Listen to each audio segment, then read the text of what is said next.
musician, singer-songwriter as Serious Cuddles. That was actually not always my artist name. I had many different artist names, especially after my official legal name change. I was like, I can't keep my dead name as an artist name. So I had to find a new one.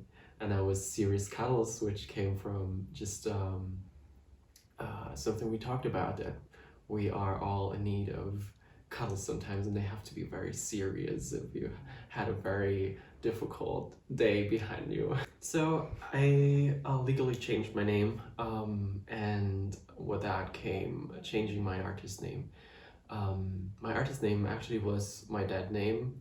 It always sounded like an artist name. It was important for me to change it just because I knew people would still address me with this name, and I don't really wanted to be reminded of it during that time. So I have to say, now I feel more relaxed about it, and I could actually see myself using that name again, just because I don't feel like it's that gendered, and I don't feel like people would use that name to misgender me, to actually tell me that I'm not who I am, and not validate me in my identity. I went through a lot of changes in my life, a lot of transitions. I don't think there's just one point of transition or like a process that could be fixed to one certain time in your life, but it's like I feel everything is in flux. Everything changes every now and then, and there's, at least for me, there was not like this main goal of, oh, I've been here and I want to go there, but for me it's always been an experience that was more fluid all the time. To me, I wouldn't necessarily say that my music has changed very much just because of it, but I think it's always accompanied any changes I've went through. So I definitely sang more on topics that probably are closer to home for trans people now than I did 2 years ago, just because that's what I'm thinking about more often. When I got to know artists in Berlin, artists who are queer and trans, who are Black, who are people of color, and I shared the stage with them, and we actually started to have our own shows and events, and create our own opportunities and not wait for other people to validate us. I realized, well, I actually don't feel that comfortable anymore to just take any opportunity there is, and I'm more passionate about sharing the stage with people that I think have the same goal in terms of empowering each other, in terms of just, also the perspective on their art. I think for me there's been happiness in realizing we don't have to wait for other people to hand us these opportunities, but we can actually create our own spaces. That's been my experience with House of Living Colors, also my experience with Queer Arab Party, where we just said, well, you know what, we are part of a big community. We are part of people who love what we do, who want to see us on stage. So why don't we just use that instead of trying to make spaces or environments better that treated us badly?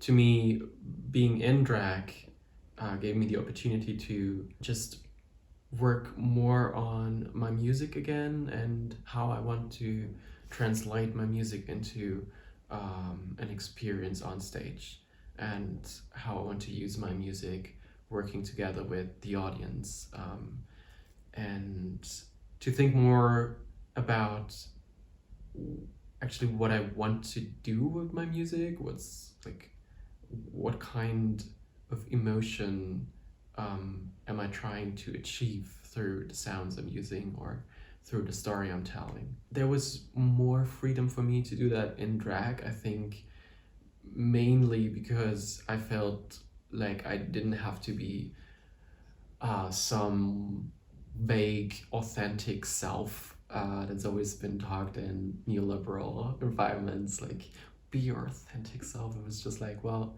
actually, I can be whoever I want to be, and I can create this different persona if I want to. And that gives me more opportunity to go in different directions with my music, and with any creativity I have, to just be like, well, I can be many things. I don't have to be just this one person, or I don't have to be the person doing just this one thing. A true point of no return doesn't exist. That's been my experience when looking at history in general and how we interpret history. That even if we think people's lives are over now and the history they were able to write with their lives are over, that we realize actually there's still like a lot of interpretation going on. And if you died thinking you're the bad guy, you actually could become a good guy again because someone else realizes that how you've been interpreted throughout your life was not the right way, or vice versa. For me, a big point of no return, or realizing that I definitely am in this now, was my bottom surgery, where it was like, oh, actually there's no way I can hide the fact that I'm trans now in a medical setting. People will, in most cases, realize that my body doesn't align with most bodies they know, or they deal with in their day-to-day doctor's life. And that was a bit scary for me, realizing that in hospital, because yeah, it's definitely out of one's comfort zone, I think, to know that you can't really hide from possible discrimination and transphobia.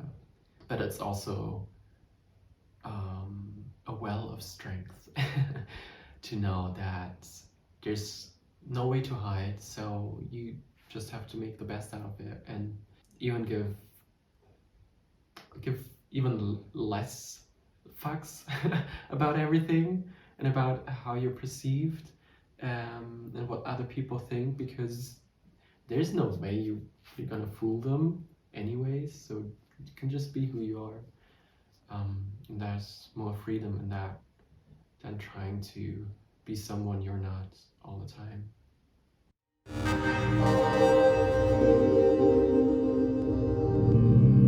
Nice.